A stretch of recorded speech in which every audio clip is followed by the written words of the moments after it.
நேர்மையான முறையிலே புலன் விசாரணை நடத்தி குற்றவாளிகள் யாராக இருந்தாலும் அனைவரையும்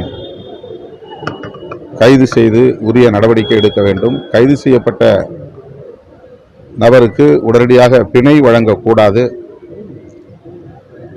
அவரை சிறையில் வைத்தபடியே புலன் விசாரணையை முடித்து குற்றப்பத்திரிகையை தாக்கல் செய்து வழக்கு விசாரணையையும் முடித்து தண்டனை வழங்க வேண்டும் என்று விடுதலை சிறுத்தைகள் கட்சி வலியுறுத்துகிறது.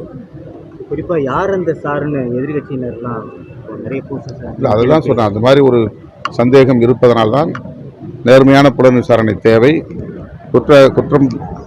குற்றத்தில் ஈடுபட்டவர்கள் யாராக இருந்தாலும் அவர்கள் அனைவரும் கைது செய்யப்பட வேண்டும் என்று மீண்டும் வலியுறுத்துகிறார்.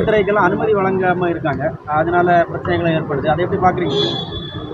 இன்னைக்கு பாமகவுடைய போராட்டத்துக்கு அனுமதி வழங்குறாங்க. அனுமதி பல்வேறு இயக்கங்களுக்கு வழங்கப்பட்டு போராட்டங்களும் நடந்திருக்கின்றன. முற்றாக அனுமதி மறுக்கப்படவில்லை. இதே பிரச்சனைக்கு பலர் பல்வேறு இடங்களில் போராட்டங்களை நடத்தியிருக்கிறார்கள்.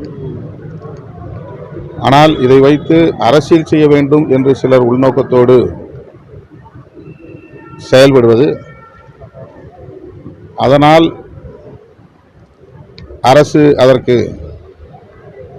ஒரு முற்றுப்புள்ளி வைக்க வேண்டும் என்று அணுகுவதாக தெரிகிறது.